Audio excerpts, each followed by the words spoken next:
Politisi veteran Ismail Sabri Yaakob ditunjuk menjadi Perdana Menteri Malaysia menggantikan Muhyiddin Yassin. Ismail Sabri menjadi orang nomor 1 di negeri jiran setelah mengantongi dukungan mayoritas dari anggota parlemen Malaysia. Terpilihnya Perdana Menteri baru menandai babak baru politik di negeri jiran.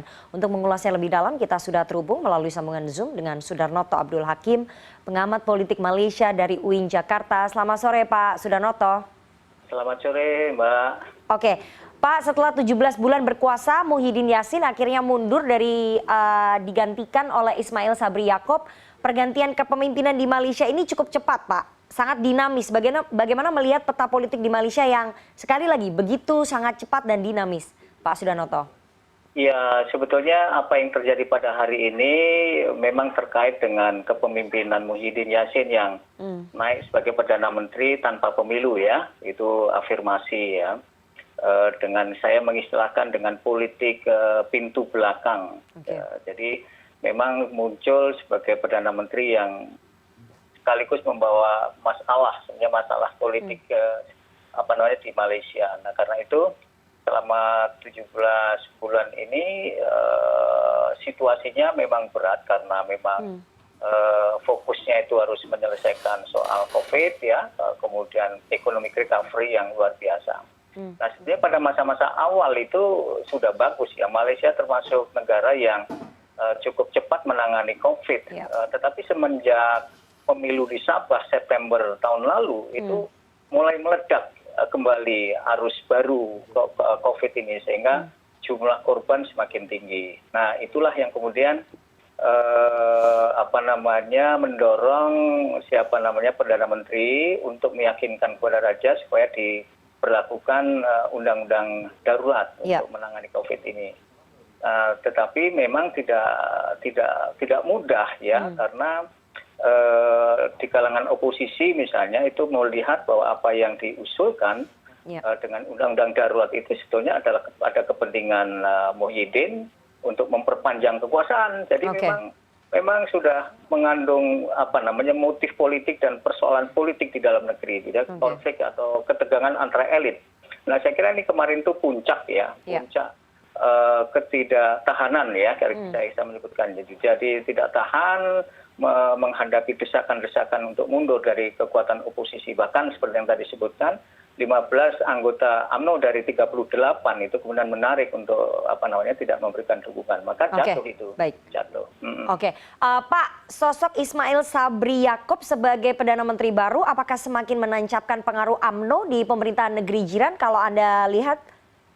Ya, saya kira ini memang periode kelanjutan setelah sekian puluh tahun sejak sejarah Malaysia itu kan sejarahnya UMNO. Jadi UMNO itu tidak punya pengalaman untuk kalah, selalu punya pengalaman untuk menang. Hanya pada pemilu 2018 kemarin itu memang desakan kekuatan oposisi, apalagi pertemuan Anwar Ibrahim, koalisi Anwar Ibrahim dengan Mahathir itu membuat kekuatan UMNO itu ambruk ya, Barisan Nasional ambruk. Tapi sekali lagi saya kira ini memang karena pengalaman UMNO untuk bangkit kembali dalam waktu yang sangat cepat ya, 17 bulan ya. Nah, itu bangkit kembali. Jadi saya kira ini memang menandakan kebangkitan kembali UMNO ya. Setelah ambruk tahun 2018 kemarin itu. Oke, selain menandai kebangkitan kembali UMNO di pemerintahan negeri jiran, bisa dilihat apa tidak Pak? Ismail Sabri hanya menjadi kepanjangan tangan dari Muhyiddin Yassin, pendahulunya begitu. Karena ini berasal dari partai yang sama, hanya ganti personil saja begitu. Iya, saya kira tidak person ya, bukan karena Muhyiddin, tetapi nanti strategi itu kekuatannya ada pada partai UMNO. Jadi meskipun Sabri itu kan dikenal sebagai orang yang dekat dengan Muhyiddin ya, dia mendapatkan posisi sebagai wakil Perdana Menteri itu karena dia nggak mau menjadi bagian dari 15 orang yang mendesak Muhyiddin untuk turun. Jadi ini sebetulnya juga merupakan hadiah. Tapi sekali lagi kemudian UMNO memanfaatkan peluang itu untuk maju kembali, dan 15 orang itu mendukung mendukung Ismail. Jadi kekuatannya sekarang pada UMNO. Nah, saya kira UMNO akan melakukan konsolidasi, jangan sampai nanti akan terulang kembali ambruknya UMNO. Meskipun ini riskan, Mbak. karena dukungannya kan cuma Oke, nanti kita bahas yang soal dukungan di parlemen, Pak Sudarnoto. Ya. Oke, kalau kita lihat secara personality, secara rekam jejak, seberapa efektif kemampuan Ismail Sabri yang disebut sebagai politisi low profile dalam menangani pandemi COVID di Malaysia? Apakah akan memberi banyak perubahan atau akan sama saja seperti Muhyiddin Yassin, Pak Sudarnoto?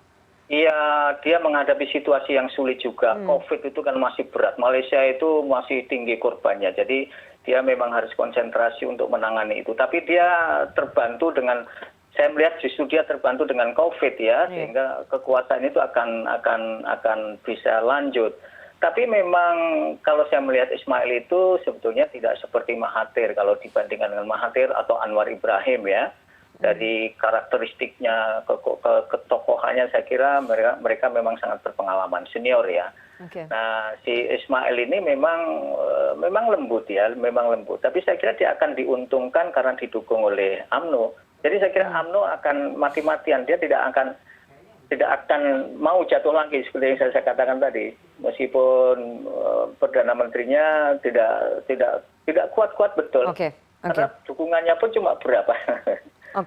Sedikit sekali. Tidak kuat-kuat betul. Kemudian tadi Anda sudah menyinggung soal dukungan di parlemen yang bukan majority, bukan mayoritas begitu ya. Sehingga terpilihnya Ismail Sabri ini apakah mampu meredam gejolak politik terutama dari kalangan oposisi dan kemarahan publik Malaysia karena Ismail tidak terpilih dari pemilu langsung begitu Pak Sudarnoto? Ya kalau soal oposisi, sekarang oposisi kan cuma Pakatan Harapan ya. Itu cuma 88 kursi. 88 kursi. Kecuali kalau Pakatan Harapan mampu menarik, memecah kekuatan sekarang ini UMNO misalnya atau PAS misalnya ya. Kalau ada orang PAS beberapa orang saja sampai kemudian bisa mencapai 113 misalnya ya, Anwar Ibrahim bisa memperoleh dukungan 113, saya kira itu pemerintah Ismail akan ambruk lagi itu. Nah, tetapi jangan lupa nanti faktor raja itu sangat menentukan. Raja tidak mau ribut lagi. Jadi tidak mau ribut lagi. Sudah selesai ini terakhir selesai konsentrasi konsentrasi untuk menangani COVID. Dan Ismail menyelesaikan tugasnya sampai pada terminalnya nanti apakah nanti bisa lewat pemilu atau nanti dilihat lagi kalau situasinya berat ya mungkin tidak pakai pemilu. Oke, Raja tidak ingin ada kegaduhan politik baru di Malaysia begitu ya, dan UMNO akan berusaha mati-matian untuk mempertahankan kekuasaannya di pemerintahan negeri jiran, tapi dengan dukungan hanya 114 suara di parlemen Malaysia. Apakah kemudian nasib Ismail Sabri akan lebih lama dibandingkan dengan Muhyiddin yang hanya 17 bulan atau malah lebih cepat, Pak Sudarnoto melihatnya? Kalau melihat jadwal politiknya di sana itu kan tahun 2023 akan pemilu.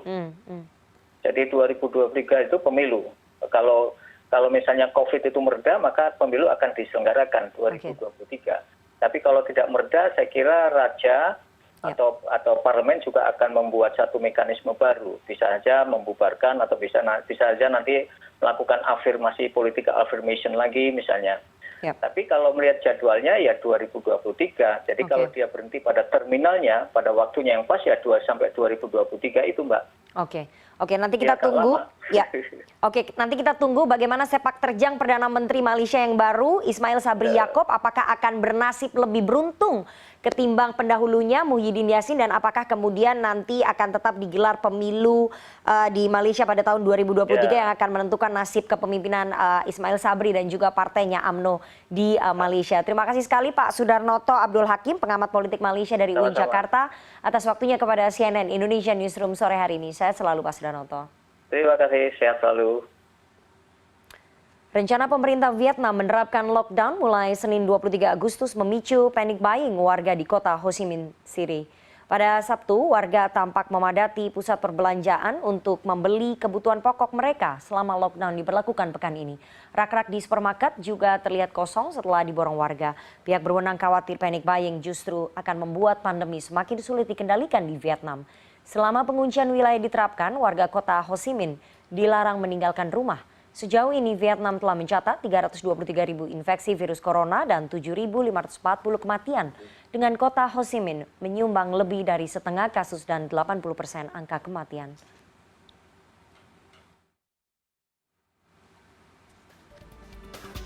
Pro dan kontra terus menyelimuti wacana amandemen Undang-Undang Dasar 1945 yang muncul dalam pidato Ketua MPR Bambang Susatyo saat sidang tahunan 16 Agustus kemarin. Simak informasi selengkapnya usai jeda.